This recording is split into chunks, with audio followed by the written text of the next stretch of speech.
नमस्कार, स्वागत है आपका इंडिया डेली में। मैं हूं आपके साथ विवेक शांडिल्य। संभल की शाही जामा मस्जिद अब विवादित ढांचा है। इसे न तो मस्जिद कहा जाएगा और ना ही मंदिर, इसे अब विवादित ढांचा कहा जाएगा। इलाहाबाद हाईकोर्ट में आज संभल की शाही जामा मस्जिद से जुड़े मामले में सुनवाई हुई। हिंदू पक्ष के अनुरोध पर अदालत ने मस्जिद को विवादित ढांचा कहकर संबोधित किया। हिंदू पक्ष लंबे समय से मस्जिद को विवादित ढांचा कह रहा है, यहां हरिहर मंदिर होने का दावा कर रहा है और पहली बार हाई कोर्ट ने भी इसे विवादित ढांचा कहा है। मुस्लिम पक्ष के लिए इसे बड़ा झटका माना जा रहा है।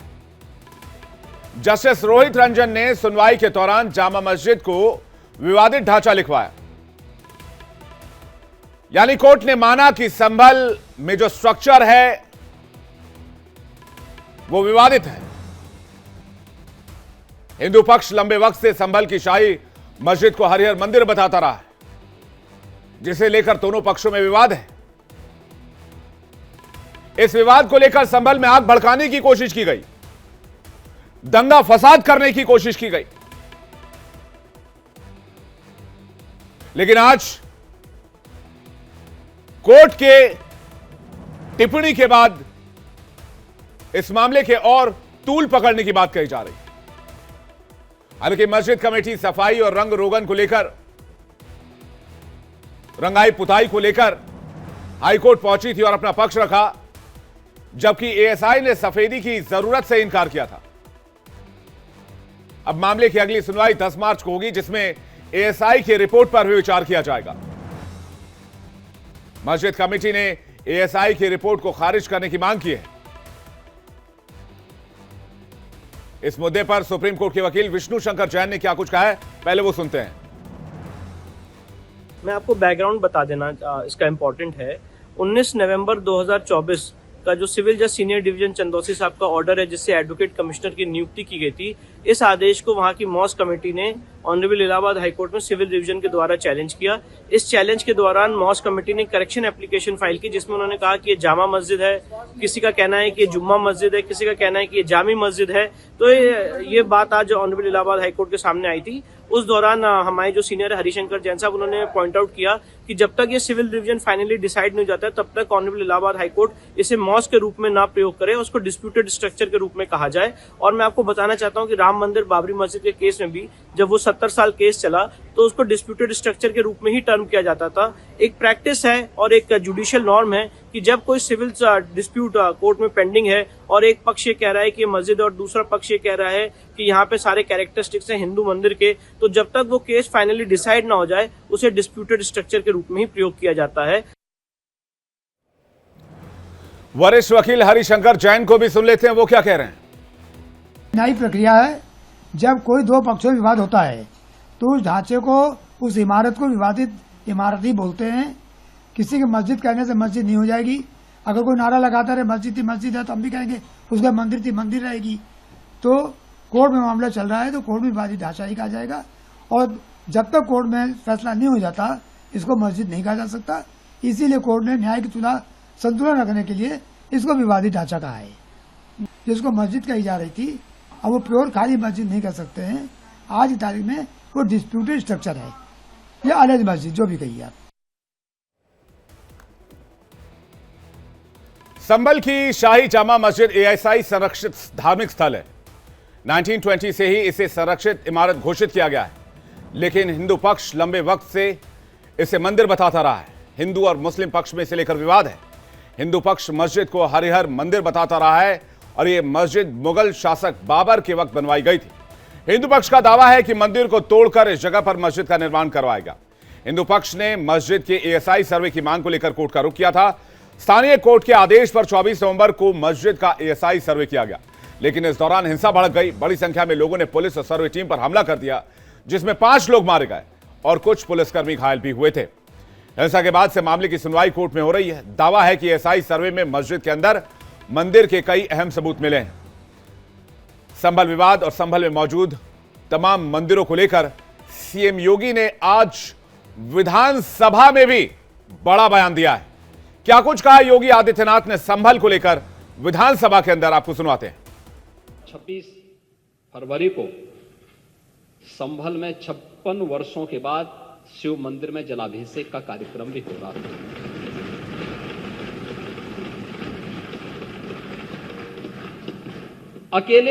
अकेले संभल में 67 तीर्थ थे और 19 कूप भी थे, जिनको एक शरारत के तहत एक निश्चित समय के अंदर समाप्त कर दिया गया, और जिनमें से 68 तीर्थों में से 54 तीर्थों को ढूंढना ये तो हमारी विरासत का हिस्सा है, और हमने तो वही किया है। हमने तो वही कहा है कि जो हमारा है वो हमें मिल जाना चाहिए। हम उससे तर कहीं नहीं जा रहे हैं, उससे तर कहीं नहीं। और 19 जो कूप हैं उन्हें भी मुक्त कराया गया है। सच कड़वा होता है और उस कड़वे सच को स्वीकार करने की सामर्थ्य भी होनी चाहिए। सीएम योगी आदित्यनाथ को आपने सुना, उन्होंने साफ कहा संभल में साजिश के तहत तीर्थ खत्म किए गए। संभल में 67 तीर्थ स्थल थे, इन्हें खोजना, इन्हें ढूंढना हमारी जिम्मेदारी है, जो सनातन संस्कृति की विरासत है। संभल में जो भी कर रहे हैं वो हमारी आस्था है। संभल मस्जिद में सर्वे के दौरान मंदिर के सबूत मिले, ऐसा दावा है। मामला हाईकोर्ट में है और कोर्ट ने इसे विवादित ढांचा कह दिया है। सवाल यह है कि हाईकोर्ट के विवादित ढांचा कहने के मायने क्या है? क्या मस्जिद की धार्मिक स्थिति पर इसका असर होगा? क्या विवादित ढांचा कहने से मुस्लिम पक्ष को झटका लगा है? बातचीत करने के लिए प्रमोद मिश्रा, प्रवक्ता बीजेपी, यश भारतीय, प्रवक्ता समाजवादी पार्टी, हाजी नाजिम, प्रवक्ता पीस पार्टी, अमितोष पारिख, प्रवक्ता वीएचपी, राहुल लाल, राजनीतिक विश्लेषक, इस वक्त हमारे साथ जुड़ रहे हैं। इस वक्त स्क्रीन पे मैं प्रमोद जी को, राहुल लाल जी को देख पा रहा हूं। राहुल लाल जी, अब तो कोर्ट के आदेश पर सवाल नहीं उठाया जाएगा। देश लोकतंत्र से चलता है, संविधान से चलता है, न्यायिक प्रक्रिया से चलता है। विवेक जी, एक स्ट्रक्चर है, उसके पक्ष उसको लेके दोनों पक्षों के बीच में एक विवाद की स्थिति बनी है। चलिए ठीक है, कोर्ट ने उसको विवादित ढांचा कहा है। हालांकि मेरे विचार से उसको कोर्ट अगर विवादित ढांचा ना करती तो ज्यादा बेहतर होता, लेकिन कोर्ट ने कहा है तो कोई आपत्ति वाली बात नहीं है। लेकिन मुख्य सवाल यह है कि इस पूरे प्रकरण में जिस समय से संभल का पूरा मामला चला है, अब यहाँ पे अभी मुख्यमंत्री योगी आदित्यनाथ जी कह रहे थे कि भाई अलग अलग तीर्थों की खोज कर रहे हैं। चलिए ये भी अच्छी बात है, लेकिन एक तीर्थ एक शिव मंदिर जिसके बारे में बड़ी बीजेपी के लोग और ढोल बाजे नगाड़े बजा के जो है कि कह रहे हैं कि भाई वो हमने खोजा है, जबकि जो उस मंदिर को संभाल रहे थे उनका कहना था कि वो खोजा क्या गया था, वो मंदिर था ही पहले। लगातार हम लोग उस मंदिर हम ही लोगों के पास था, हम ही लोगों के कब्जे में था। तो हमें लग रहा है कि जैसे जैसे 2027 का चुनाव समीप आता चला जा रहा है, उत्तर प्रदेश के भारतीय जनता पार्टी सरकार की घबराहट बढ़ती चली जा रही है। उन्हें अब लग रहा है कि सिवाय पोलराइजेशन पॉलिटिक्स के अलावा कोई रास्ता नहीं है उनके पास। नहीं, आप क्या कह रहे हैं? आप जरा संभल के बयान दीजिएगा, आप क्या कह रहे हैं? हाईकोर्ट बीजेपी के इशारे पर काम कर रहा है, आप ये कह रहे हैं 2027 नजदीक आ रहा है तो हाईकोर्ट ने संभल को विवादित ढांचा, संभल के सो कॉल्ड मस्जिद को विवादित ढांचा कह दिया। सो कॉल्ड इसलिए कह रहा हूं क्योंकि कोर्ट ने अब इसे विवादित ढांचा कहा है, इसलिए सो कॉल्ड कह रहा हूं, मैं क्लियर कर देना चाहता हूं। आप कह रहे हैं कि आपके हिसाब से ऐसा आदेश नहीं आना चाहिए, तो आपके हिसाब से क्या होना चाहिए था? नहीं, हमारे हिसाब से चूंकि देखिए कोर्ट को ऐसे शब्दों का प्रयोग करना चाहिए, चूंकि दो पक्ष हैं, तो जो पूर्णतः न्यूट्रल हो मामला, वो न्यूट्रल शब्दों का प्रयोग होना चाहिए। हमें लग रहा है कि ये एक ऐसा शब्द है तो इससे बढ़िया एग्जाम्पल क्या हो सकता है कि ना मंदिर का ना मस्जिद का? इससे बढ़िया एग्जाम्पल तो नहीं हो सकता ना राहुल लाल जी? देखिए, ये विवादित ढांचा का प्रयोग अगर वो कर रहे हैं तो इसका प्रयोग कहां पे हुआ था? अयोध्या के प्रकरण में हम लोगों ने विवादित ढांचे शब्द का प्रयोग देखा था हम लोगों ने। लेकिन हम लोग फिर भूल जाते हैं कि अयोध्या प्रकरण में सुप्रीम कोर्ट के 5 सदस्यीय पीठ ने जब राम मंदिर बनाने का फैसला दिया था तो उसमें फिर 1991 के कानून की भी बात हुई थी, जिससे सुप्रीम कोर्ट ने संविधान का आधारभूत ढांचा उसी 5 सदस्यीय कोर्ट ने कहा था। तो देखिए, इस पूरे प्रकरण को आप अगर हमसे पूछ रहे हैं यहाँ पे, तो इसके शुरुआत में भी जो लोअर जुडिशरी का मामला था उसमें उसके ऊपर भी सवाल खड़े हुए थे कि जिस तरह से आनंद फानन में एक पक्ष को बिना सुने ही यहाँ पे सर्वे के आदेश दिए गए थे और देर शाम अंधेरे में सर्वे किया गया, और फिर अगले दिन आके फिर जो है कि कहा गया कि भाई वो तो शाम को हम लोगों ने सर्वे कर लिया, रोशनी की बड़ी कमी थी, तो फिर अगले दिन भी उन्हें दिन के 12 बजे सर्वे करना चाहिए था। वो सर्वे वो अहले सुबह सर्वे कर रहे थे। नहीं, आपको दिक्कत इस सर्वे से है, कोर्ट के आदेश से है, फैसले से है, मस्जिद से है, मंदिर से है, परेशानी कहां है? हमें परेशानी है कि उत्तर प्रदेश में जो गंगा जमुना तहजीब है उसके ऊपर कोई ठोस नहीं, चोट नहीं पहुंचनी चाहिए। अब आपने संभल में कभी देखा है? देखिए, आपका पत्रकारिता का लंबा जीवन रहा है विवेक जी। संभल कितना शांतिपूर्ण जगह हुआ करता था। वहां पे कभी भी हम लोगों ने सांप्रदायिक या इस प्रकार के कोई तनाव की स्थिति नहीं देखी थी। क्या बात कर रहे हैं? 1978 में इतना बड़ा रॉयट हुआ संभल में, जिसकी जांच मौजूदा सरकार ने करवाने की बात कही है। संभल में खुद विजिट कर चुका हूं, वहां के लोगों को मैं सुना हूं। वहां के लोग कहते हैं कि यहां माहौल हमेशा टेंस रहता है, बहुत ज्यादा। वो लोग एज पर जीते हैं, कभी भी कुछ भी होने की आशंका जताई जाती वहां पे। आप संभल शायद गए होंगे, मुझे पता नहीं है। मैं गया हूं, मैंने कल की मंदिर भी मैंने विजिट करा है, और बाकी जगहों पर लोगों से बातचीत, पत्रकार क्या करता है, लोगों से बातचीत करता है। तो संभल को जितना आप आसान और शांतिपूर्ण जगह बता रहे हैं वो है नहीं बेसिकली, राहुल लाल जी। देखिए, मैं भी संभल गया हूं, और जो संभल का जो जहां पे पूरा प्रकरण चल रहा है, मैं तो उस जगह पे भी गया हूं, उस मस्जिद को भी देखा हमने।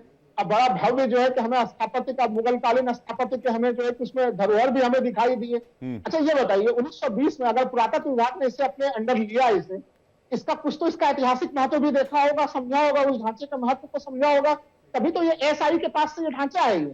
और मैंने भी वहां के लोगों से बातचीत की थी। 1978 की घटना आप बिल्कुल सही कह रहे हैं, बहुत भयानक खूंखार किस्म के दंगे जो है कि हुए थे, लेकिन 78 के युग में हम लोग नहीं है ना, हम लोग को 2025 में जीवन जी रहे हैं। तो ये 2024-25 में तनाव की रेखाओं पर लेकर कौन आ रहा है? ये आने वाले हैं। प्रमोद जी का जवाब चाहेंगे इस पे। प्रमोद मिश्रा जी, क्या कहेंगे आप? 27 की तैयारी की जा रही है। जी नमस्ते। नहीं, देखिए, जो राहुल जी के बयान हैं बड़े ही अपने आप में विरोधाभास से भरे हुए। विषय कुछ हो, सब कुछ चुनाव से संबंधित है, सारा कुछ चुनाव से। क्या इनके बयान चुनाव से संबंधित नहीं है? इनके, आप राहुल लाल जी के हैं तो राजनीतिक विश्लेषक, लेकिन बयान विश्लेषण जैसा है कुछ क्या? विवादित ना कहा जाए, कोई न्यूट्रल शब्द कहा जाए। कौन सा और न्यूट्रल शब्द होता है, जरा उसकी परिभाषा बता दें। क्या ये होता है क्या जो अभी पिछले दिनों 2 दिन पहले अबू हाशमी ने मुंबई में कहा कि औरंगजेब तो बहुत बड़ा प्रशासक, बहुत अच्छा सर्वश्रेष्ठ प्रशासक था। राहुल लाल जी का तो कोई वक्तव्य नहीं सुना। वो कहा कि चुनाव की तैयारी कर रहे हैं, और चुनाव अदालत ने निर्णय दिया, कोई अपना वक्तव्य दिया, निर्णय नहीं, फाइनलिटी में नहीं है। उन्होंने कहा कि मामला सब्जुडिस है और ये ढांचा विवादित है। उस पर इनको तकलीफ हो गई और ये विवादित शब्द को ही कह गए कि ये न्यूट्रल शब्द नहीं है, मतलब ये मान बैठे। तब आप ऐसा विश्लेषण यदि कोई कर रहा है तो फिर उसके विश्लेषण पर आप मुझसे वक्तव्य मांगते हैं, तो मैं क्या वक्तव्य दूं? इन्होंने कह दिया इससे पहले इतनी शांति का केंद्र था, वो जबरदस्त शांति का केंद्र था। 78 में किसकी सरकार थी? ये वो बताएंगे शांति की स्थापना करने वाले, जो 84 में दंगा हो जाए तो ये कहें कि बड़ा पेड़ गिरता है तो धरती हिल जाती है। इनके हिसाब से तो शांति का पैमाना और मानदंड ये है। हमें अच्छा लगता है, यही शांति है। कोर्ट ने तो कुछ नहीं कह दिया ऐसा। नहीं, एक मिनट, आपसे हमारी डिस्कशन नहीं हो रही है। हमारा और आपका जो चर्चा है वो एंकर के माध्यम से हो रहा है, तो अपना प्रश्न वहां पर रखिएगा। हमसे सीधा प्रश्न मत कीजिए, मैं आपसे सीधा प्रश्न नहीं कर रहा अभी फिलहाल। सो ओपनिंग रिमार्क में बोलने दीजिए।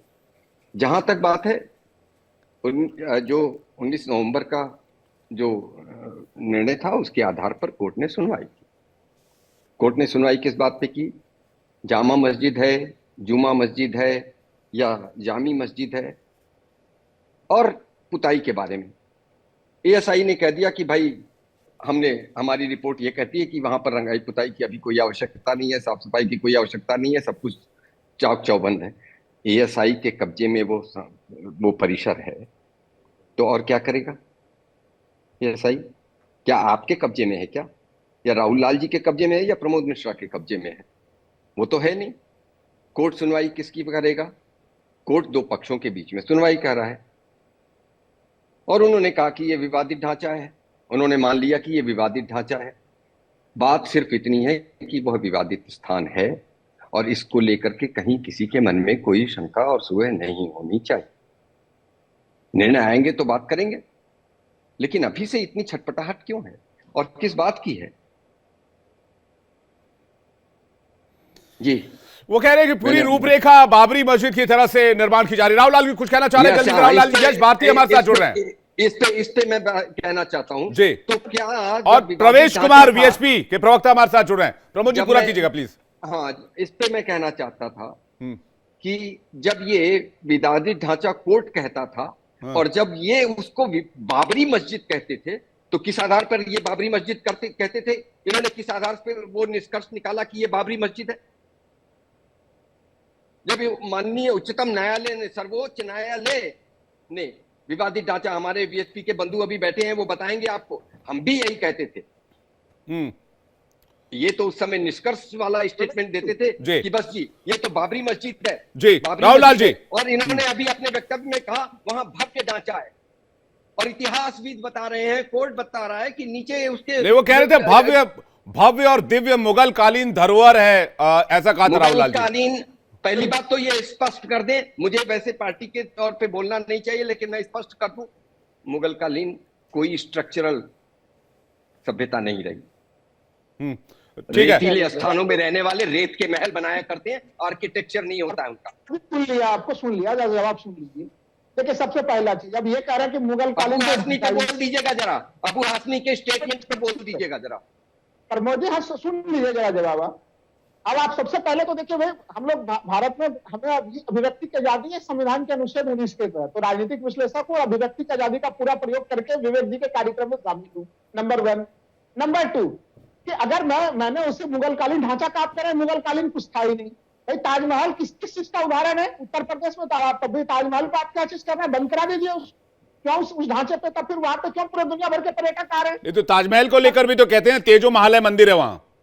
मैं यही तो कह रहा हूं विवेक जी की जो पिता पुत्र की जोड़ी यहाँ पे गई हुई है कोर्ट में, उन्होंने 35,000 की सूची बना के रखी हुई है देश भर में। अब आप बताइए, देश भर के न्यायपालिका में महत्वपूर्ण काम ना हो, यही काम हो, अगर 35,000 जगह। अरे भाई, जो मुगलों ने लूट लिया उसको वापस ही तो मांग रहे हैं राहुल जी, और क्या कर रहे हैं? मुगलों ने अगर कुछ तोड़ा फोड़ा है तो कह रहे उसको वापस कर दो, यही कुछ कहा ना। विवेक जी, मैं थोड़ा सा हस्तक्षेप चाहता हूं। इतिहास सुधार के काम में लगेंगे कि भविष्य निर्माण के काम में भी लगेंगे? प्रधानमंत्री तो कहता है कि देश को 2047 में इतिहास, ये अच्छी बात कही, इतिहास सुधार और भविष्य निर्माण दोनों समानांतर चीज है। नहीं रेल की 2 पटरियों की तरह पैरेलल चलती है। इतिहास सुधार क्यों नहीं होना चाहिए भाई? इतिहास सुधार में क्या बुराई है? नहीं, क्यों नहीं होना चाहिए? मुझे एक रीजन दे दीजिए। मैं यश भारती के पास जा रहा हूं। प्रमोद जी एक सेकंड रुकिएगा। यश भारती जी और प्रवेश कुमार जी से एक रिएक्शन लेकर फिर मैं बाकी पैनल्स को रिपीट करूंगा। यश भारती जी, विवेक जी खाली एक लाइन जरा पूरा आप बोल दीजिए, चलिए पूरा कीजिए। हाँ, 1984 का दंगा याद आ गया, बाकी तमाम 78 के दंगे की गिनती करा दी, बड़ी अच्छी हुई। अरे 2020 में दिल्ली में गृह मंत्रालय अमित शाह के रहते हुए दिल्ली में दंगे हो गए, उसके लिए किसको जिम्मेवारी दीजिएगा? 2002 में प्रधानमंत्री के गुजरात मुख्यमंत्री से कब दंगे हो गए, किसको जिम्मेवारी दीजिएगा? तो इसलिए यह आरोप लगा के कि एक पार्टी के ऊपर आप चुन के दंगों का तिथि लीजिए और आरोप लगाइए, यह राजनीति नहीं चलने वाली है। ठीक है, आप कह रहे हैं कि इतिहास सुधार करेंगे या भविष्य में आगे बढ़ेंगे। यश भारती जी क्या करें? एक सेकंड प्रमोद जी आ रहा हूं। यश भारती जी, देखिए मुझे आवाज कम आ रही थी, लेकिन जितना मैं सुन पाया हूं उस बात पे मैं अगर आगे बात करूं, हमारे भारतीय आपके पैनल में बैठे हुए भारतीय जनता पार्टी के प्रवक्ता प्रमोद मिश्रा जी सुप्रीम कोर्ट की बातों का हवाला दे रहे थे कि सुप्रीम कोर्ट ने जो कहा, विवादित ढांचा कहा और उसको मानने को तैयार नहीं, कोई अलग अलग वक्तव्य की उन्होंने बात कही। दक्षिण के सबरीवाला मंदिर में महिलाओं के प्रवेश को लेकर के जब सुप्रीम कोर्ट ने बात कही कि महिलाओं को प्रवेश देना चाहिए, भारतीय जनता पार्टी के वरिष्ठ नेता देश के गृह मंत्री अमित शाह जी कहते हैं न्यायालय को हमारी परंपरा और हमारी आस्था में दखलंदाजी नहीं करनी चाहिए। धमकी भरे स्वर में सुप्रीम कोर्ट के लिए कहा कि आपको दखल करने का अधिकार नहीं है। सुप्रीम कोर्ट की बात मानने के लिए कौन इंकार कर रहा था? किसने अहंकारी रूप में बात करी? तब सुप्रीम कोर्ट के निर्णय की पूरी खिलाफत किसने करी? सबरीमला मंदिर का सवाल नहीं है, करती है विवेक भाई। यश जी, सवाल इस बात को लेकर है कि कोर्ट का जो स्टैंड आया है संभल के सो कॉल्ड मस्जिद को लेकर कि ये विवादित ढांचा, उस पर आपकी पार्टी का क्या स्टैंड है? देखिए, कोर्ट ने जो स्टैंड लिया हुआ है, अब सांसद मिलकर तय करेंगे कि जो संसद में बना हुआ प्लेस ऑफ वर्शिप एक्ट बना है उसकी संरक्षण कौन करेगा? उस कानून की सुरक्षा क्या सुप्रीम कोर्ट की निचली अदालतें धज्जियां उड़ाती जाएंगी? सुप्रीम कोर्ट सदन में हुए कानून का निचली सदन में बने हुए कानूनों की धज्जियां उड़ाती रहेंगी, तो उड़ाए धज्जियां और हम और आप चर्चा करें उस पर। भाई विधानसभा का काम क्या है? विधान बनाना। यश भारती जी, संसद निचली का काम अदालत तो नहीं सब है, ये लोग इलाहाबाद बड़े हाई कोर्ट है। राज्यसभा और का जो काम कहीं है, आप कंटेम्प्ट अगर ऑफ उनके कोर्ट ना नियमों कर के- बैठे, उनके इस बात का ध्यान रखिएगा। इलाहाबाद हाई कोर्ट ने ये वक्तव्य दिया है।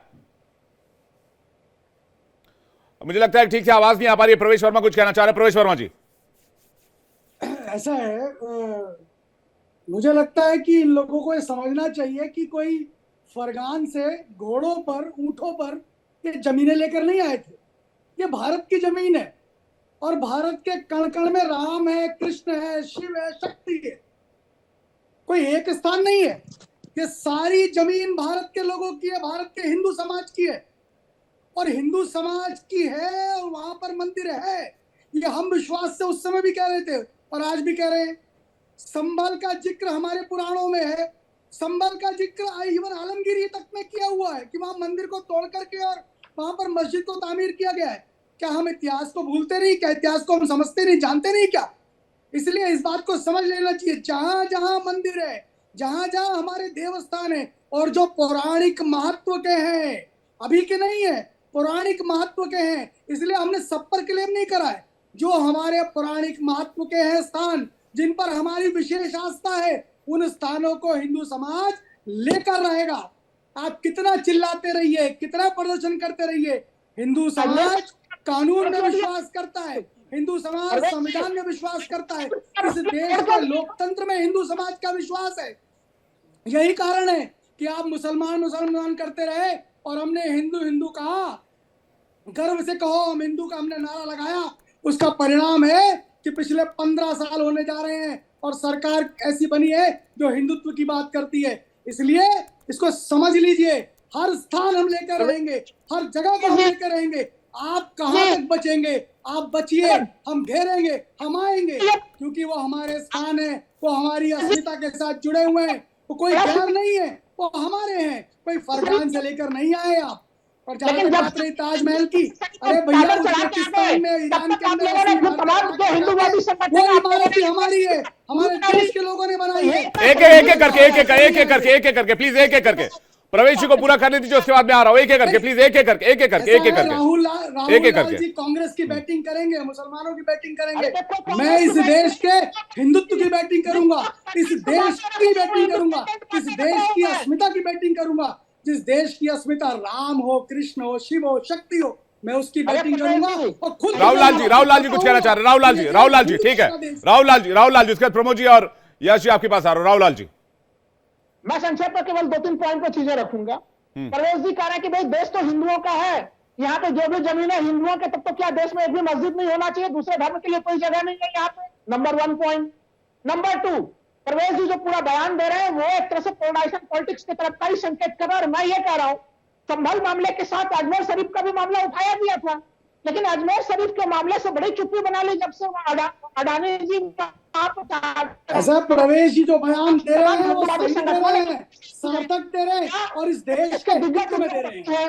उनके साथ भी हिंदूवादी संगठनों के भी कोई साठगांठ की कोई स्थिति है क्या? अरे मुझे एक बात समझ नहीं आती है राहुल लाल जी, एक करके आपने सवाल पूछ लिया, मैं जवाब ले लूंगा। कोर्ट प्रोसीडिंग से इतना भय क्यों पैदा हो जाता है? कोर्ट प्रोसीडिंग चल रही है ना, उसको तो मंदिर तो बताया नहीं कोर्ट ने, विवादित ढांचा कहा है। कोर्ट प्रोसीडिंग होने दीजिए राहुल लाल जी। ऐसा तो है नहीं कि कोई पाकिस्तान है जहां 408 मंदिरों को तोड़कर पाकिस्तान में मदरसा, रेस्टोरेंट, पब, डिस्क, पता नहीं क्या क्या बना दिया गया। वहां तो कोई कोर्ट वोट होता नहीं है, यहां तो कोर्ट है ना भाई साहब। तो आप ही तो संविधान और लोकतंत्र और न्याय की बात करते हैं ना, तो कोर्ट की बात तो मानेंगे राहुल लाल जी? बिल्कुल भाई, लोकतंत्र, संविधान और कोर्ट में पूरा विश्वास है। मैं तो कह रहा हूं, कभी देखिए इलाहाबाद हाईकोर्ट के जस्टिस रोहित रंजन अग्रवाल जी के पीठ ने यह टिप्पणी की है। ठीक है, इस मामले को हमें लग रहा है कि भविष्य में ये मामले डबल बेंच में भी जाएगा, आगे ये सुप्रीम कोर्ट में भी जाएगा। तो वो मामला तो कोर्ट के अंतर्गत जो तमाम तरह की चीजें हैं वहां पर ये मामले जाएंगे। लेकिन जो भारतीय जनता पार्टी के प्रतिनिधि आज जो है कि बड़ा ज्यादा कोर्ट की बात कर रहे हैं, तो और कोर्ट की सम्मान की बात कर रहे हैं, मुझे बहुत खुशी भी हो रही है विवेक जी की बीजेपी के प्रतिनिधि बड़ी कोर्ट को सम्मान देने की बात कर रहे हैं। लेकिन जब यही कोर्ट दिल्ली में प्रदूषण को लेकर कहता है कि भाई दीपावली में आतिशबाजी नहीं करना है, तो बीजेपी के लोगों को बड़ा बुरा लग जाता है कि भाई हिंदू पर्व त्योहारों को ही सुप्रीम कोर्ट क्यों देखती है, तो दूसरे पर्व त्योहारों पर क्यों नहीं बात करती है। तो ये तय कर ले कि मीठा मीठा गप गप कड़वा कड़वा थू वाली बात नहीं चलेगी। आप कोर्ट का सम्मान करना है तो हर मामले पे करना है। सही कहा समाजवादी पार्टी के प्रतिनिधि ने कि सबरीमाला के मामले पे इनका स्टैंड देख लीजिए। तो आज इन्होंने जो कोर्ट को लेकर स्टैंड रखा, हमें भी खुशी हो रही है कि ये देश के संवैधानिक संस्थाओं का सम्मान कर रही है भारतीय अरे जनता तो पार्टी। बीजेपी कोई केस थोड़ी ना लड़ रही है, वो तो हिंदू पक्ष लड़ रहा है। हिंदू पक्ष वर्सेस मुस्लिम पक्ष का मामला है। नहीं, पक्ष जी आपके सवालों का जवाब प्रमोद जी से ले लेता हूं। प्रमोद जी कुछ कहना चाहते हैं? प्रमोद जी। जी, अब देखिए कितना, मतलब आप कितनी बार वक्तव्य बदलेंगे और हर वक्तव्य में कोई ना कोई विरोधाभास आएगा राहुल जी। खैर, पहले इन्होंने एक शब्द का प्रयोग किया, पिता पुत्र की जोड़ी। जानते हैं इनको क्या पसंद है? इनको पसंद है नाना दादी पिता माँ पुत्र के पंच प्यारों की व्यवस्था। ये जो स्वतंत्रता प्राप्ति के बाद ये जो सरकारें चली, तो ये जो पंच परमेश्वर जिनको ये मान बैठे हैं, इनको इनकी व्यवस्था से बड़ा प्रेम रहा।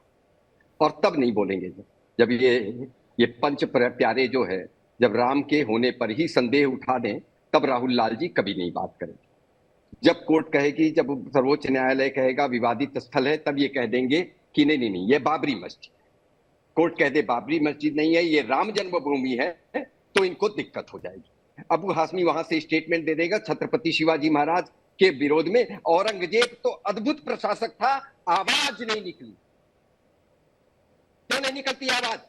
औरंगजेब इस देश की इतिहास में हिंदू मुस्लिम खोजते रहिएगा प्रमोद जी, आप इतिहास में हिंदू मुस्लिम में खोजते रह जाइए। राहुल जी एक मिनट, छत्रपति शिवाजी महाराज एक एक करके प्लीज, एक एक करके, आवाज नहीं आ पाएगी, आवाज क्लैश हो जाएगी। एक एक करके राहुल लाल जी, एक एक करके वो बोल ले, उसके बाद आप ही के पास आता हूं। आप पहले आप ही काउंटर कर लीजिएगा। छत्रपति शिवाजी महाराज इस राष्ट्र की अस्मिता का प्रतीक है, या वो लुटेरा जो 27 वर्षों तक अपने पिता का, अपने भाइयों की हत्या करके ताज पर कब्जा किया, और वो 27 वर्षों तक दक्कन के राज्यों में मुकुट नहीं अपने सर पे रख सका।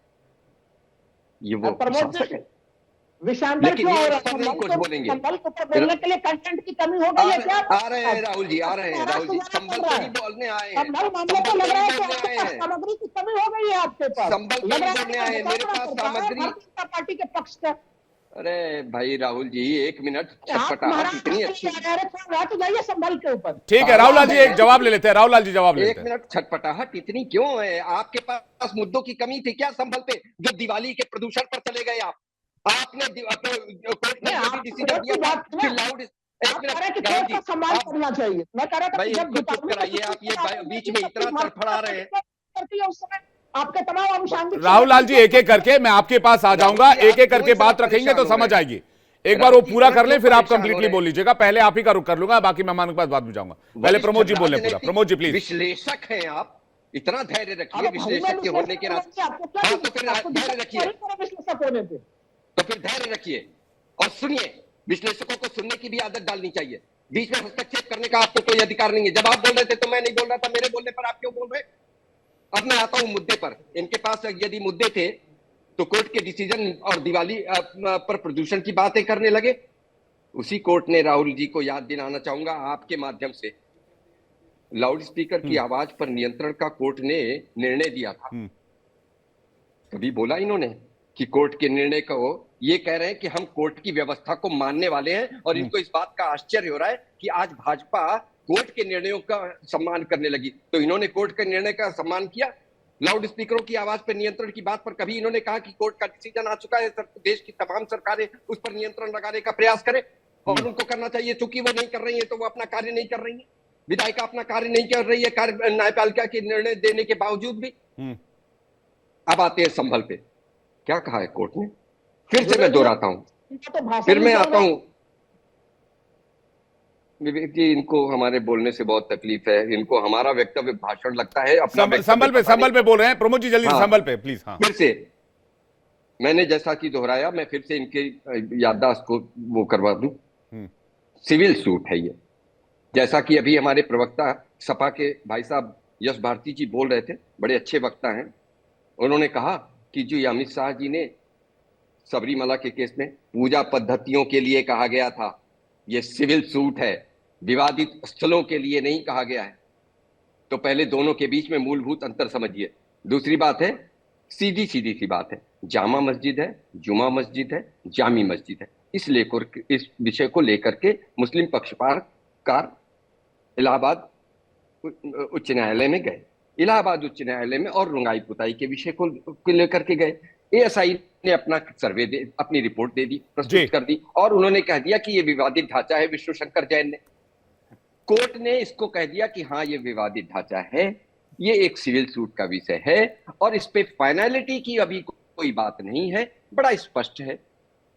हाय तौबा किस बात की? किस बात की हाय तौबा भाई? तो इसलिए धैर्य बनाइए, आगे की कार्रवाई होने दीजिए। स्थल जिसका है उसको जाएगा, तकलीफ किस बात की है? जी ठीक है, राहुल लाल जी की बात, उसके बाद प्रवेश वर्मा जी और यश भारती आपके पास आ रहे। राहुल लाल जी काउंटर कीजिएगा जल्दी से। मैं जल्दी से केवल यही चीज कह रहा हूं कि यहाँ पे कहा जा रहा है कि भाई धैर्य रखे ना, इसमें इतनी हड़बड़ी की क्या बात। मैं तो इस पूरे प्रकरण को जिस तरह से हड़बड़ी में देख पा रहा हूं कि शुरुआत से जिस तरह से चली है, सर्वे का काम, यहाँ पे 4 लोग हैं पैनल में, तमाम 5 लोग हैं हम लोग। सर्वे के काम दिन के रोशनी में अच्छे से उजाले में होनी चाहिए कि यूं रात के अंधेरे में अहले सुबह हो जानी चाहिए। तो वो सर्वे का काम किस तरह से हुआ? 1920 से ये एएसआई के पास से ये स्मारक है विवेक जी, और हर बार इसका अब तक का पहले का रिकॉर्ड ये रहा है कि रंगाई पुताई का काम रमजान के महीने में होता हुआ रहा है। अब एएसआई बदले हुए रुख में नजर आ रहा है, तो ऐसे स्थिति में क्या यह ना माना जाए कि एएसआई ने अपने सर्वे में जो तमाम तरह की चीजें कही है वो भी कहीं किसी केंद्र सरकार या राज्य सरकार के दबाव में कही है? क्योंकि ये तो चीजें वहां से परंपरागत तौर पर पहले से चली आ रही थी कि रमजान तो पहले तो ये क्लियर कर दीजिए, दबाव में कौन कौन है? एएसआई दबाव में है, कोर्ट दबाव में है, सरकार दबाव में है, और कौन कौन दबाव प्रेशर में है? जो रिपोर्ट है कि अभी इसको रंगाई पुताई की जरूरत नहीं है, तो उस एएसआई से यह भी पूछा जाना चाहिए कि इसके पहले चीन निद्रा में कहां सोए हुए थे जब हर बार रमजान के समय जो है तो उसकी पुताई हुआ करती थी, तब ये एएसआई क्यों सो जाती थी उसमें? तो ये सवाल उनके ऊपर भी खड़े होंगे। इसका मतलब है प्रवेश 15 सेकंड का, 15 सेकंड का, ठीक है बोलिए। विवेक जी, एक 15 सेकंड का इंटरजेक्शन है। अगर इतनी तकलीफ है राहुल लाल जी को, या हमारे सपा के प्रवक्ता भाई ने तो वैसे अभी ऐसा वक्तव्य नहीं दिया, अगर वो भी ऐसे इनसे सहमति रखते हैं, तो मेरा तो इनसे सिर्फ एक निवेदन है कि भाई इस विषय को लेकर के इन्होंने रोका नहीं है, अदालत के दरवाजे इनके लिए बंद नहीं है। बिल्कुल सही बात है, अदालत के दरवाजे खुले हुए, कोई भी कोर्ट का रुख कर सकता है। वहां पर ये कह दे कि भाई एएसआई के इस पर यश भारती जी से मैंने पूछा था कि भाई आप लोगों का क्या स्टैंड है जो इलाहाबाद की हाईकोर्ट ने आज कहा है इस पर। में यश भारती दोबारा हमारे साथ कनेक्ट हो गए। यश भारती जी,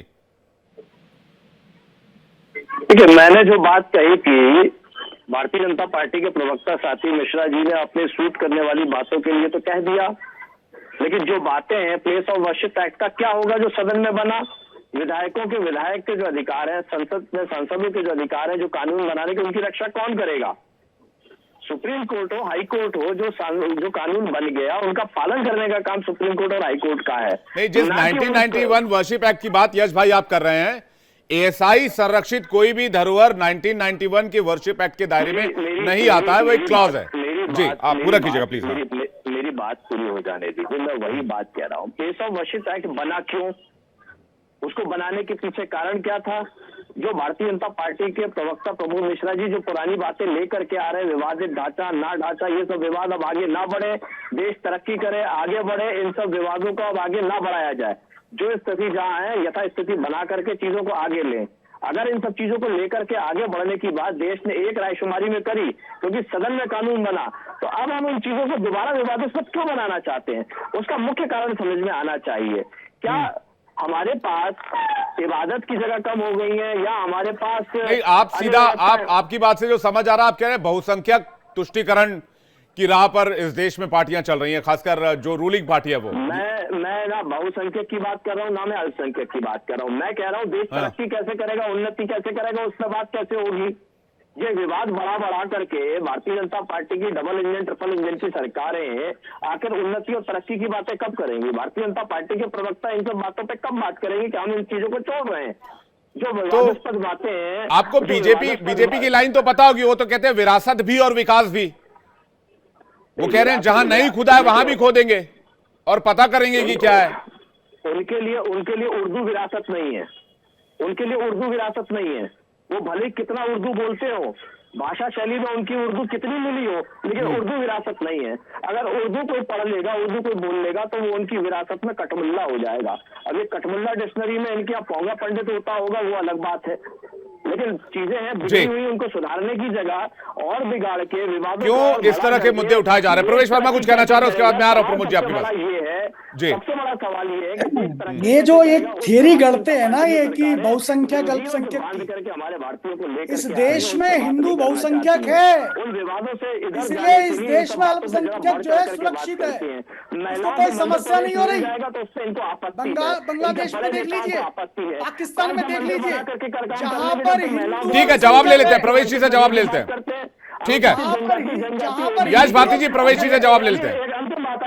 हाँ ठीक है, बोलिए बोलिए, हाँ बोलिए। वहां पर हिंदू अल्पसंख्यक है, वहां आपने क्या स्थिति करी है, लेकिन इस भारत के हिंदू की विराटता देखिए। आप अलग से करना चाहते हैं, हम कहते हैं ठीक है करिए, कोई दिक्कत नहीं है जी, लेकिन क्या हम इसका मतलब ये है कि अपने राम एक एक करके, ठीक है प्रवेश जी से जवाब ले लेते हैं। प्रवेश वर्मा जी, भूल जाए, अरे वो हमारे स्थान है, वहां कल्कि का अवतार होना है, इसके प्रमाण है, इसके साक्ष्य हैं। क्या उन साक्ष्यों को प्रस्तुत करके न्यायालय की विधि से, कानून से हम उसको प्राप्त नहीं कर सकते क्या?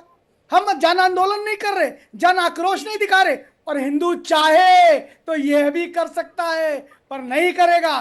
क्यों? क्योंकि हिंदू का कानून में विश्वास है, हिंदू का संविधान में विश्वास है, हिंदू का बाबा साहब अंबेडकर में विश्वास है, इसीलिए दिक्कत नहीं करता।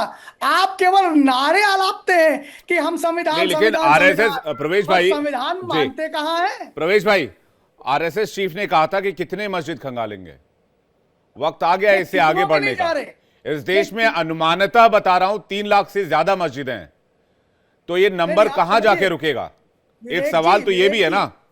राहुल जी एक सेकंड, राहुल जी आ रहा हूं, उसके बाद राहुल जी प्लीज, मैं आ रहा हूं, जवाब ले लेता हूं। हाँ जी, हम हर जगह पर नहीं खोद रहे, जो जगह है उनको खोज रहे हैं, हर जगह नहीं खोज रहे।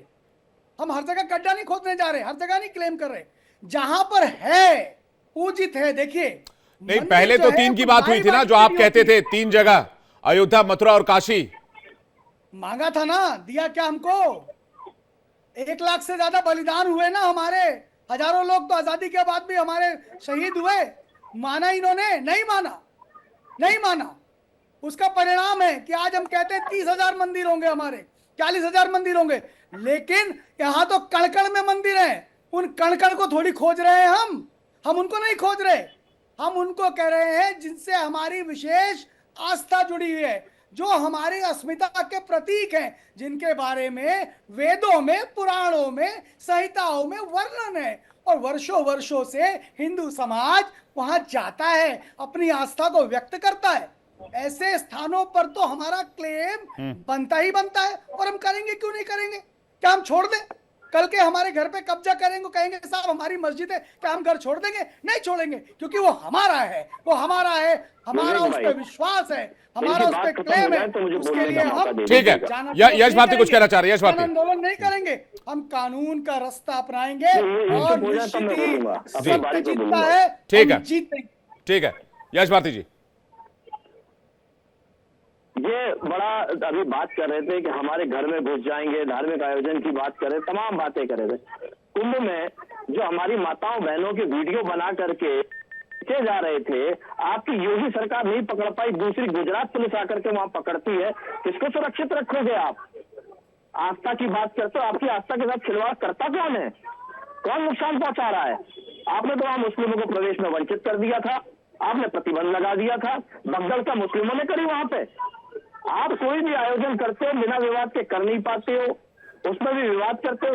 बेहतर सुविधा की बात करें तो आप विपक्ष को कोसते हो, वही यहाँ भी वही काम कर रहे हो।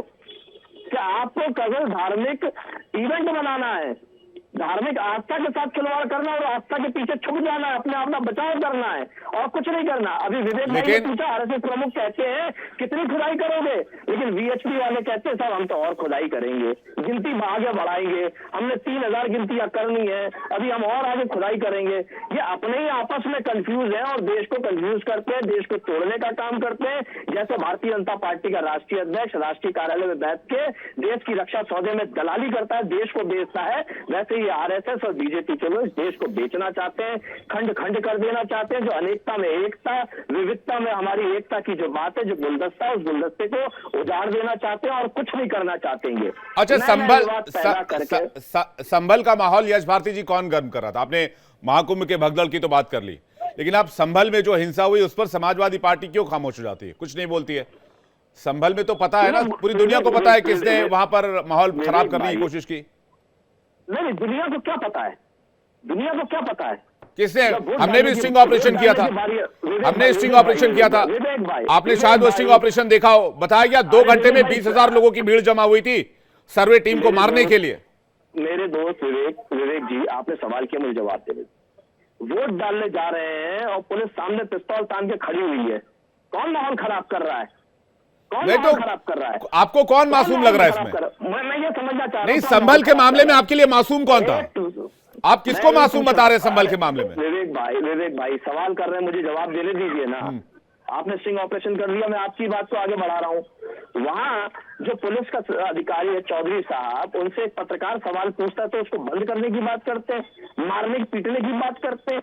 सवाल पूछना पत्रकारों का अधिकार बचा ही नहीं है, और आप कह रहे हैं माहौल खराब कर रहा है। क्या वो पत्रकार सपा का था? हमने तो स्टिंग ऑपरेशन कर दिया, आप तो सवाल की बात करें। हमने संभल में घुस के स्टिंग ऑपरेशन किया, और जहां पर ये वाकया हुआ संभल में हिंसा वाला, वहां से 700 मीटर की दूरी पर जो मस्जिद है उसके केयर टेकर का बयान है हमारे पास ऑन रिकॉर्ड। विवेक भाई मैं ये पूछना चाहता हूँ, कोर्ट के आदेश पे अगर सर्वे होने की बात आई थी तो एक सर्वे हो गया, दूसरा सर्वे तो बिना कोर्ट के आदेश के हुआ, और जब सर्वे रिपोर्ट देने की बात आई तो ये एजेंसी ने क्यों डेट आगे मांगी? क्यों तारीख? क्यों ठीक ढंग से सर्वे नहीं कर पाए? किसने रोक दिया था सर्वे करने से? किसकी नाकामयाबी है? सर्वे तो पूरा हुआ ना, 28 पन्नों की सर्वे रिपोर्ट भी पेश हुई ना। मैं आपसे ये पूछ रहा हूँ कि फिर उन्होंने उस तारीख से क्यों नहीं अपनी सर्वे रिपोर्ट दी? क्यों अगली तारीख मांगी 2 बार सर्वे करने के बाद? दूसरा सर्वे बिना कोर्ट के आदेश के क्यों किया? उल्लंघन कौन कर रहा है कोर्ट के आदेश का? इन सवालों का जवाब कौन देगा? ठीक है, मैं प्रमोद मिश्रा जी के पास जा रहा हूँ जल्दी से, और हाजी नाजिम हमारे साथ जुड़ गए। प्रमोद मिश्रा जी, तारीख क्यों मांगी गई? प्रमोद मिश्रा जी। जी नहीं, मैं तो आपसे विवेक जी, मेरा एक निवेदन है। मेरी आवाज आ रही है? हाँ बिल्कुल आ रही है आपकी आवाज। मेरे आपसे निवेदन है, आप इतने कठिन प्रश्न इन लोगों से क्यों पूछ लेते? इन कठिन प्रश्नों का कोई उत्तर नहीं है उनके पास कि सर्वे हुआ, आपने स्टिंग ऑपरेशन किया, जिन लोगों ने वहां पर दंगे भड़काने का काम किया, जिन लोगों ने वहां पर षड्यंत्र रचा, जिन लोगों ने वहां पर एसआई की जब टीम जा रही थी तो उनके ऊपर 2 घंटे के अंदर 20,000 लोग इकट्ठा आ गए, और वो भी जब निकल रहे थे तो आपको मिल गया उत्तर। इन कठिन प्रश्नों का उत्तर वही व्यक्ति दे सकता है। एक एक करके यश भारती जी, एक एक करके प्लीज, उनकी बात पूरी हो जाए फिर मैं आ रहा हूँ। तो ये इस तरह के कठिन प्रश्न एक करके यश भारती जी, एक करके। मैंने 3 बार एक प्रश्न उठाया, और इन दोनों महानुभावों का, एक राजनीतिक विश्लेषक, दूसरे एक पार्टी के प्रवक्ता, दूसरे जो राजनीतिक विश्लेषण है वो अघोषित। यश भारती जी, एक करके प्लीज, आपकी आवाज नहीं आ पा रही है क्लियर। एक करके उनकी बात पूरी हो जाए फिर मैं आ रहा हूं आपके पास।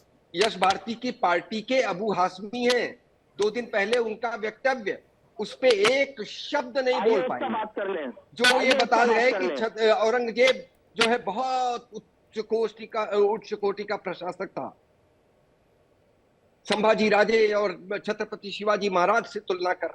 ऐसी मानसिकता वाले लोगों से आप इसमें कठिन प्रश्न पूछेंगे तो विशुद्ध राजनीतिक है, और विशुद्ध राजनीतिक द्वेषात्मक नीतियों से भरी हुई। क्योंकि इनके लिए सीधे सीधे वोट बैंक की राजनीति करने वाले हैं ये। हम तो आज भी हमारा स्टैंड क्लियर है। ये कहते थे कि मंदिर वहीं बनाएंगे, सौगंध राम की खाते हैं, तारीख नहीं बताएंगे। हमने कहा सौगंध राम की खाते हैं, हम मंदिर वहीं बनाएंगे, और तारीख भी बताई, और भव्य मंदिर का निर्माण भी किया, और उसके बाद आज लाखों श्रद्धालु वहां पर जाते हैं। हमारे लिए पूजा स्थल कोई टूरिज्म का विषय नहीं है। इनके लिए वो पॉलिटिकल टूरिज्म का विषय हो सकता है, या फिर दूसरे टूरिज्म का विषय हो सकता है। हमारे लिए हमारे मंदिर, हमारे धर्मस्थल हमारे लिए श्रद्धा के केंद्र है, सांस्कृतिक श्रद्धा के केंद्र है। और जैसा अभी सपा के हमारे प्रवक्ता कह रहे थे यश भारती जी भाई साहब कि विकास पे कब करेंगे, मैं आपसे निवेदन करूंगा विवेक जी, जरा विकास पर एक दिन डिबेट रख लीजिए और यश भारती जी को बुलाइएगा, मैं आऊंगा और एक एक विषय पर चर्चा करेंगे। और मैं आज उसका परिणाम बता देता हूं, कहीं नहीं रुकेंगे, भाग जाएंगे। नहीं, आप कह रहे हैं कि भाई आस्था का विषय है। अगर हिंदू पक्ष और मुस्लिम पक्ष को देखें, रावलाल जी एक सेकंड में आ रहा हूं, मैं प्रमोद जी से एक सवाल कर लूं जल्दी से, तो फिर वो 25-26 करोड़ मुसलमानों की आस्था का क्या? नहीं, मैंने बिल्कुल 25-26 करोड़, जितने भी करोड़ हों, 25-26 क्यों, उन 1 करोड़ पारसियों का क्यों नहीं, उन नहीं, संभल का क्यों नहीं? संभल में जिस तथाकथित मस्जिद की बात हो रही है, जिसे विवादित ढांचा बताया गया है, उनमें उन लोगों की भी तो आस्था है। बिल्कुल विवेक जी, मैं यही आपके प्रश्न पे सीधे सीधे आ रहा हूं। एक कुछ इस संदर्भ में कुछ रिलेवेंट एग्जाम्पल्स के साथ, अल्पसंख्यकवाद, अल्पसंख्यकों में जो जो बहुसंख्यक है, सिर्फ क्या उस पे ये सिद्धांत लागू होता है? मैं जानना चाहता हूं अपने मित्रों से, जब भी बात अल्पसंख्यक की होगी तो सिर्फ वो मुस्लिम ही माना जाएगा, ऐसा क्यों है? बाकी लोग सारे जो सबसे माइक्रो माइनॉरिटीज हैं, they are safe in the country. ऐसा है क्या? ऐसा नहीं है, बिल्कुल। अरे प्रमोद जी, जितने भी हमारे दूसरी पूजा पद्धतियों, दूसरी भी हमारे, नहीं, बात संभल के सोकॉल्ड मस्जिद की हो रही है ना, विवादित ढांचे की हो रही है, इसलिए मैंने पूछा पूजा पद्धति, किसी भी वो भी तो क्लेम कर रहे हैं। लोग हैं, किसी भी मत को मानने वाले हों, किसी भी पूजा पद्धतियों का आदर सम्मान करने वाले लोग हैं, उन सबका इस देश में आदर। ठीक है, रावलाल जी कुछ कहना चाह रहे हैं। रावलाल जी, इसका मतलब ये नहीं है कि हिंदुओं की भावनाओं के साथ खिलवाड़ किया जाए। कि संभल में हिंसा कैसे हो गई, प्रमोद जी उसका उत्तर नहीं दे पाए। डबल इंजन की सरकार थी, मुख्यमंत्री योगी आदित्यनाथ को 2022 में अगर लोगों ने चुना था तो उनको इसीलिए चुना था कि वो लॉ एंड ऑर्डर को बिल्कुल संभाल कर आएंगे। लेकिन उनकी पुलिस, उनके जो तमाम महकमे हैं और जो उनकी खुफिया एजेंसियां हैं, वो सबके नकारेपन के कारण संभल में वो हिंसा की घटना होगी। उसकी जिम्मेवारी कौन लेगा विवेक जी? आखिर क्या उसके लिए हम लोग अभी भी उसके लिए जो है कि नेहरू जी को दोषी दे, संभल के हिंसा के लिए नेहरू जी दोषी थे, इंदिरा गांधी को दोषी दे दे, किसको दोषी दे दे? मुख्यमंत्री योगी आदित्यनाथ से सवाल न पूछे, वर्तमान सत्ता से सवाल न पूछे। तो इसलिए जो आपने सवाल पूछा था कि संभल में वो हिंसा हो ही क्यों गई, ये इनके पुलिस प्रशासन और खुफिया एजेंसी, इन सब की सामूहिक फैलियों का मामला था। उसे प्रमोद जी स्वीकार करने से बच रहे हैं। वो कहीं पहुंच जाएंगे औरंगजेब के मामले में, कभी पहुंच जाएंगे और वो मानसिकता जिसकी वजह से हिंसा हुई, और वो अफवाह कि भाई अंदर खुदाई की जा रही जिसकी वजह से पानी लीक हो गया है, ये अफवाह, ये मानसिकता, ये लिंचिंग की मानसिकता, इसका क्या? नहीं, अब तो आप मानसिकता पे आ गए। यही अगर वहां पे अरे भाई साहब, पॉपुलेशन रेशियो देखिए ना आप, क्या है, क्या बात कर रहे हैं आप? क्या करना है? अगर पॉपुलेशन रेशियो कहीं पे जाता है, क्यों संभल ही क्यों भड़कता है बार बार? आप मुझे जवाब दीजिए इस बात का, क्यों भड़कता है संभल बार बार? क्यों संभल भड़कता है बार बार? क्यों विवाद भड़कता है वहां पर? आप मुझे बताइए ना। आपने देखा है कभी पॉपुलेशन रेशियो क्या है? 1978 के बाद ये बड़ी हिंसा की घटना, और पाकिस्तान इसी देश से अलग हुआ ना, भारत का हिस्सा है ना। क्यों हिंदू माइनॉरिटी में हो गए, 1% पे चले गए? अब विवेक जी, अब सब कुछ देखते हुए इतना, मैं सबको देखिए, मैं कैटेगराइज नहीं कर रहा हूं, लेकिन एक मानसिकता है तो है। आप इसको मानते क्यों नहीं है? हिस्सा बना दिए। आप अभी तक इस सवाल के ऊपर नए सवाल पूछ रहे हैं भारतीय जनता पार्टी के प्रतिनिधि से कि संभल में डबल इंजन के रहते हुए हिंसा हो क्यों गई? चाहे मानसिकता किसी की कैसी भी थी। अरे किसी की भी कैसी मानसिकता, कैसे काम चल जाएगा? ये गजब बात बोल रहे हैं आप। कोई आपराधिक मानसिकता का, कोई कट्टर मानसिकता का है, मानसिकता कैसी भी कोई भी चल जाएगी इस देश में। तो उनको कंट्रोल करने का काम किसको, जनता ने किसको? फिर कंट्रोल करने के बाद ये विक्टिम कार्ड आता है, इसमें विक्टिम कार्ड लिखा हुआ था। अरे दबाया जा रहा है, प्रताड़ित किया जा रहा है, परेशान किया जा रहा है, आप ही लोग खड़े होते हैं। जी, संवैधानिक उनके पास तमाम साधन है, उन साधनों का प्रयोग करना चाहिए।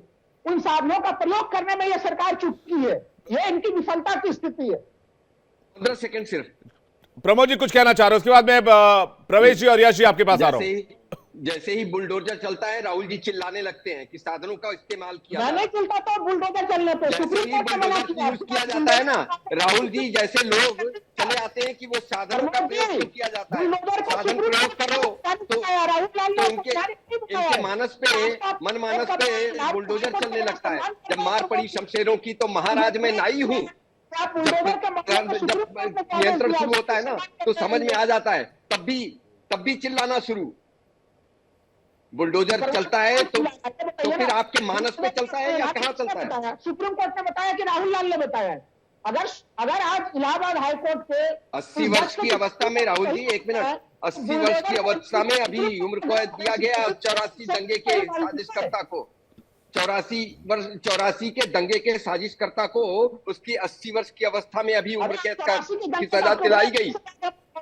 समझ रहे हैं ना? ठीक है, एक एक करके यश भारती कुछ कहना चाह रही है। यश भारती जी, यश भारती जी कुछ कहना चाहते हैं। यश भारती जी को स्क्रीन पे लेकर आए, प्रवेश वर्मा जी, यश भारती जी। यश भारती जी, देखिए, भारतीय जनता पार्टी के विद्वान प्रवक्ता प्रमोद मिश्रा जी बार बार सिख दंगों की बात लेकर के आते हैं। अरे आपने तो भारत रत्न दे दिए थे सिख दंगों को, ठीक कहते थे नानाजी देशमुख को, वो ठीक कहते थे, जायज था। वो कहते हैं कि सिखों को चुप रहना चाहिए था, चुपचाप हिंसा सहनी चाहिए थी, तो आप जायज ठहराते हैं सिख दंगों को, आप उनको भारत रत्न देने का काम करते हो। तो ऐसे अगर आप दोहरे मापदंड मत रखो ना, अगर न्याय देना है तो नानाजी देशमुख से भारत रत्न वापस ले लो जो सिख दंगों को जायज बताते थे।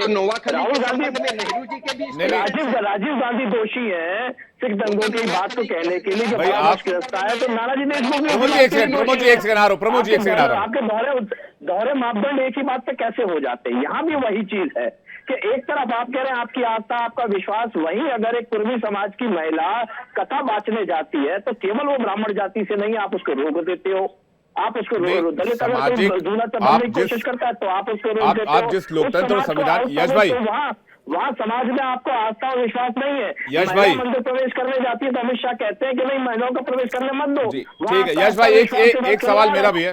यश भाई, आपकी आस्था और विश्वास, यश भाई एक सवाल मेरा भी है। क्या समाजवादी पार्टी जिस सामाजिक न्याय की बात कर रही है, जो एक कोर्ट का ये जो बयान, टिप्पणी या फिर आदेश जो भी कह ले, जिसमें ऑर्डर में लिखवाया गया विवादित ढांचा, क्या इस मामले को लेकर समाजवादी पार्टी किसी ऊपरी अदालत में या सुप्रीम कोर्ट में जाने का विचार कर रही है, या इस मामले को लेकर कोई पिटीशन दायर करने की बात सोच रही है? विवेक जी, एक चीज स्पष्ट समझ लीजिए, या फिर अपीजमेंट ऊपर से सपोर्ट सिर्फ अपीजमेंट के लिए? जवाब कब आएगा विवेक भाई, जवाब कब आएगा? मैं फिर दोहरा रहा हूं उस बात को। राजनीतिक पार्टी कोई भी हो, सदन किस काम के लिए है? विधायकी किस काम के लिए? कानून बनाने के लिए। हम कानून बनाने की बात सदन में करते हैं ना, अपनी बात रखते हैं ना सदन में, और उसकी रक्षा करने की बात करते हैं। ये उस रक्षा का हनन हो रहा है। जो संभल की जनता ने जिसको सांसद बना के भेजा है, वो सांसद में रखेगा। योगी आदित्यनाथ जी कहाँ रोए थे? संसद में रोए थे ना, इसी बात पर रोए थे ना कि मेरे साथ कानूनी खिलवाड़ हो रहा है, मुझे मारा जा रहा है, मुझे फंसाया जा रहा है। वो तो कहीं और नहीं गए थे। नहीं, कोर्ट के आदेश को चैलेंज कोर्ट में किया जाएगा ना, संसद में चैलेंज करेंगे। दूसरी बात, अंतिम बात, प्रमोद मिश्रा जी बार बार ये कह रहे थे कि इनसे कहा जाता था कि मंदिर कब बनाओगे, तारीख कब बताओगे भाई, इसीलिए क्योंकि बार बार ये जाके वहां पे आक्रमण करने की बात करते, कार सेवा बंद करने की बात करते थे। मसला कोर्ट में था, हमेशा सब लोगों ने कहा कोर्ट का जो निर्णय आएगा उसका स्वागत करेंगे, और कोर्ट का निर्णय आया, सबने स्वागत किया, कहीं कोई विवाद नहीं है, ना तो इस पर कटाक्ष किया। प्रवेश जी, आपने मेरे सवाल का जवाब नहीं दिया। लोगों ने किया संभल के मामले को लेकर अगर समाजवादी पार्टी इतनी संजीदा है, सदन किस लिए है? तो इस मामले को आप एस्केलेट करेंगे या फिर सिर्फ पॉलिटिकल स्टंट चलता रहेगा? विवेक भाई, सदन में आवाज उठाएंगे ना, सदन में उठाएंगे, ठीक बात है। सुप्रीम कोर्ट हाईकोर्ट से बड़ी सदन है, देश सदन से चलेगा, संविधान से चलेगा, और संविधान के प्रवेश कुमार बनेगा उसका पालन होगा। जी प्रवेश जी, देखिए विवेक जी, मैं एक बेसिक अंतर आपको बताता हूँ। ये क्या है मंदिर और मस्जिद का मामला। देखिए, मंदिर जो होता है उसमें एक मूर्ति आती है और मूर्ति की प्राण प्रतिष्ठा करी जाती है, यानी कि वो अगर मंदिर तोड़ भी दिया गया, अगर मूर्ति नीचे भी डाल दी गई तो वो जिंदा है, वो मृत्यु नहीं हुई उसकी, वो जीवित है, क्योंकि उसमें प्राण है, उसकी प्राण प्रतिष्ठा करी जाती है। इसलिए वो स्थान जो होता है, जो मंदिर एक बारी बन गया, वो वहां मंदिर ही रहता है, क्योंकि वो लाइव आइडेंटिटी है। मस्जिद में क्या अंतर होता है? मस्जिद कोई लाइव आइडेंटिटी नहीं होती है, वो एक चार दीवारी खड़ा करके एक इबादत करता है, अल्लाह की इबादत करने का एक स्थान बनाया जाता है, और वो कहीं भी कर सकते हैं। यानी मंदिर शिफ्ट हो सकती है, लेकिन मंदिर अगर मस्जिद शिफ्ट हो सकती है, अगर मंदिर शिफ्ट करेंगे तो पहले उस मूर्ति को वहां से उठाकर उसकी प्राण प्रतिष्ठा की जाएगी, उसमें दोबारा से जीवन लाया जाएगा। तो आप ये सोचिए कि यार वो लाइव आइडेंटिटी है, मंदिर कोई ऐसे ही नहीं बन जाता है। मंदिर एक लाइव आइडेंटिटी, जीवित जीती जागती है, और इसलिए हिंदू समाज उसके लिए लड़ता है, हिंदू समाज उसकी बात करता है। लेकिन इनको समझ नहीं आ रहा है। मस्जिद भी तो इबादत गाह है सर। फिर प्रवेश भाई, मस्जिद भी तो इबादत करने की जगह है ना। वो केवल मस्जिद एक इबादत करने की जगह है, उसका कोई लाइव आइडेंटिटी के साथ कोई लेना देना नहीं है, जीवंत नहीं है वो। कैसे कैसे तर्क ला रहे हैं? मंदिर जीवंत है, मंदिर जीवंत है। आप सोचिए, अरे लाल जी सुनिए, आप कभी देखिए कहीं पार्क में खड़े होकर के बैठ करके मस्जिद नमाज पढ़ लेते हैं। हिंदू कभी किसी पार्क में खड़ा होकर नमाज पढ़ने का करता है नहीं करता ना। इसका मतलब उसके लिए एक मंदिर की आवश्यकता है। तो मंदिर एक करके एक बार प्रवेश जी को पूरा कर ले दीजिए, फिर मैं राहुल जी आपके पास आ रहा हूँ। प्रवेश जी, राहुल लाल जी, आप इसको समझिए कि मुसलमान कहीं पर भी बैठकर इबादत कर लेता है, लेकिन जो हिंदू है वो एक मंदिर बनाता है, उस मंदिर में ही पर्टिकुलर समय पे जाकर के वहां पूजा अर्चना करता है। एक मूर्ति होती है मंदिर के अंदर। आकार निराकारवाद का एक अलग विषय आता है, लेकिन जो आकारवाद में विश्वास करते हैं उनके लिए मंदिर जरूरी होती है। और मंदिर हिंदू समाज के लिए एक लाइव आइडेंटिटी है। ठीक है राहुल लाल जी, ठीक है राहुल लाल जी, उनकी मृत्यु नहीं हुई, वो जिंदा हमें है। लग रहा है कि प्रवेश जी ने ना आज सनातन धर्म को बड़ा सीमित कर दिया उन्होंने, जो केवल मंदिर तक लाके सीमित करने का। आपको सनातन के बारे में समझ ही नहीं है। सनातन निराकार आकार सब में विश्वास करता है, और आप लेकिन जो आकार में विश्वास करते हैं उनके लिए मंदिर भी है ना। और मंदिर हमारे लिए लाइव आइडेंटिटी है, हमारे लिए जीती जागती हमारी मूर्ति है। हम उसकी बात करते हैं, हम उसको भोजन देते हैं, उसको सर्दियों के अंदर उड़ाया जाता है। आप सोचिए, आप अगर हिंदू धर्म के लिए बहुत चिंतित है तो मैं आपको बता दूं जीवन कि वर्तमान समय में फिर उसको मैंने आपको इसको समझिए पहले आप। इसलिए मस्जिद के साथ कंपैरिजन कभी मंदिर का नहीं हो सकता है। वेदों को भी पढ़ लीजिए, लिख लीजिए, हिंदू मंदिर की कंपैरिजन कभी मस्जिद। नहीं राहुल लाल जी, कहना क्या चाह रहे हैं आप? अच्छा प्रवेश जी ये कह रहे हैं कि भाई नमाज तो कहीं से भी की जा सकती है, ट्रेन में की जा सकती है, प्लेन में की जा सकती है, मॉल में की जा सकती है, सड़क पे भी की जा सकती है, पार्क में की जा सकती है, जहाज पे की जा सकती है, पानी वाले जहाज पे की जा सकती है। जो पूजा मंदिर में होगी वो पूजा तो मंदिर में ही होगी ना सर, वो ये कह रहे हैं। ये तर्क है प्रवेश जी का। हमारी जीवित पहचान अब लगी है। अब इसको एक छोटे तर्क से मैं आपसे पूछता हूं, अब रामलला जी के किसी को दर्शन करने हैं तो अयोध्या तो जाना ही पड़ेगा। बिल्कुल। पूजा करने के लिए अगर किसी को जाना है, प्रसाद चढ़ाने के लिए जाना है, तो अयोध्या गए बगैर तो होगा नहीं। बेशक आप मन में पूजा कर सकते हैं, घर पे पूजा कर सकते हैं, लेकिन अगर उस प्रतिमा के दर्शन करने आपको तो जाना तो अयोध्या ही पड़ेगा। वो आप यहां से बैठ के आंख बंद करेंगे और दर्शन हो जाएगा, ऐसा तो है नहीं। ये इंपॉर्टेंट है। राहुल लाल जी, भौतिक पर तो वहां जाके भी दर्शन किया जाता है और आंख बंद करके कहा जाता है मन चंगा तो कटौती में गंगा।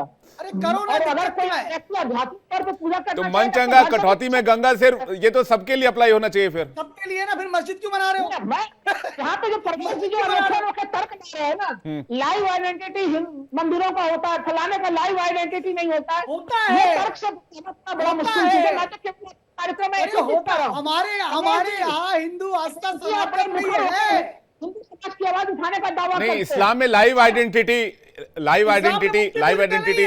का कॉन्सेप्ट नहीं है। वो खुदा को मानते हैं और कहते हैं उन्होंने पैगंबर भेजे, और वो खुद कभी नहीं आए। उन्होंने कुरान के जरिए जो है वो धर्म का प्रचार प्रसार किया और इस्लाम के बारे में बताया। पैगंबरों को लेकर के 73 फिरके बन गए इनके अंदर, 73 फिरके बन गए, सिया सुन्नी हो गए। अरे पैगंबरों को लेकर विवाद है। नहीं, राहुल लाल जी के नहीं होंगे। खैर, ये मामला अभी निकला है तो मुझे लगता है दूर तक जाएगा। राहुल लाल जी कुछ कहना चाह रहे हैं? 10 सेकंड जल्दी से राहुल जी। मैं तो वेद और वेदांत को पूरी तरह से विश्वास करता हूँ। मैं तो शुद्ध सनातनी हूँ। राहुल लाल जी, आप एक प्रोफेशनल में बात कर रहे हैं, पहले सोचिए। इसको बांटने में लगे हुए, मैं उसका विरोध करता हूँ। चलिए देखिए, अगर ये बात निकली है तो कहां तक जाती है। आप सभी मेहमानों का बहुत बहुत शुक्रिया हमारे साथ जुड़ने के लिए और इस डिबेट में शामिल होने के लिए।